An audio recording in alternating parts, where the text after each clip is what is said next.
হাজোৰ হালুগাঁৱত ফণীভূষণ চৌধুৰীৰ হৈ নিৰ্বাচনী ৰণদন্দুভি বজালে ৰাজ্যৰ মুখ্যমন্ত্ৰী ডক্টৰ হিমন্ত বিশ্ব শৰ্মাই। ৰাজ্যত লোকসভা নিৰ্বাচনৰ দিন যিমানেই চমু চাপি আহিছে সিমানেই শাসক বিৰোধী উভয় পক্ষই জোৰদাৰ প্ৰচাৰ অভিযানত নামি পৰিছে। সমান্তৰালকৈ সোমবাৰে হাজো শুৱালকুছি সমষ্টিৰ অন্তৰ্গত হালুগাঁৱত বিজেপি মিত্ৰজোঁটৰ প্ৰাৰ্থী ফণীভূষণ চৌধুৰীৰ সমৰ্থনত এখন বিশাল বিজয় সংকল্প সমাৰোহ অনুষ্ঠিত হয়।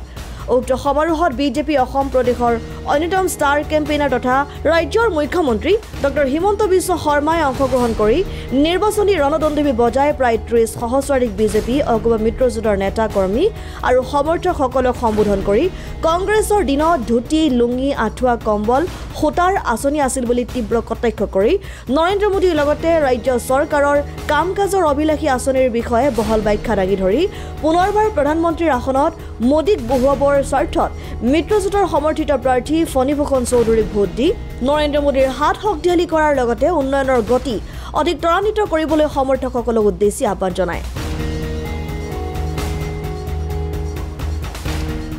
আজি ৰাতিপুৱাৰ পৰা মই 3খন বৰপেটাত মিটিং কৰিলোঁ। বৰপেটা, বৰক্ষেত্ৰী, হাজো ৰাইজৰ বহুত উৎসাহ আৰু ইমান উৎসাহ আগৰ ইলেকশ্যনবিলাকত দেখাই নাপাইছে।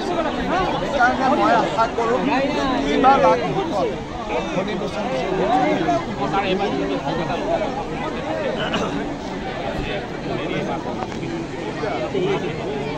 ভোটটো দিলে অনুভৱটো গম পাওঁ। 85টা হাতীক ভোট দিছিলোঁ, তাকো তেতিয়া লিগেল আছিল গতিকে তাৰপিছত হাতীক ভোট দিয়া নাই। এইবাৰ আকৌ হাতীক ভোট দিওঁ। ভোট দিয়াৰ পিছত আপোনালোকে জনগাঁথনি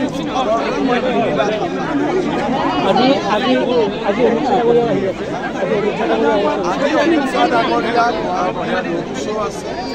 মই গুৱাহাটীবাসী ৰাইজক যাবই নকৰিম সকলো অমিত শ্বাহ ডাঙৰীয়া ৰোড শ্ব'ত খালি ক'লাত কেঁচুৱালৈ যাতে আপুনি কৈছে যে যিমান লোক আহিব আপুনি যিমান কয় তাতে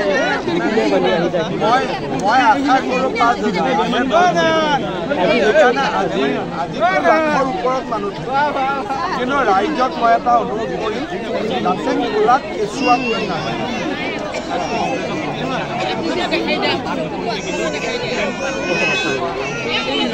এইবিলাক অদ্ভুত ধৰণৰ মানুহ, তেওঁলোক চন্দ্ৰতে আছে নে সূৰ্যত আছে তেওঁলোকে গম নাপায়।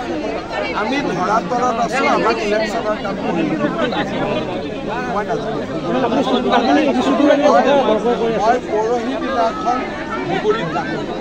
ধুবুৰীত বিজেপিৰ প্ৰাৰ্থী আছে, ৰকিবুল হুছেইন আছে, আজমল চাহাব আছে, চিকুৰ আলী আছে, বহুত প্ৰাৰ্থী আছে। গ'লে গম পাম।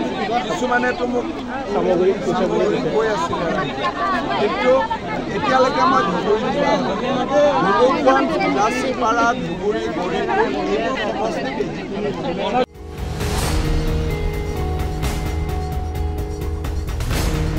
হাজোৰ পৰা অনামিকা কলিতাৰ ৰিপৰ্ট, ডেমক্ৰেটিক আছাম।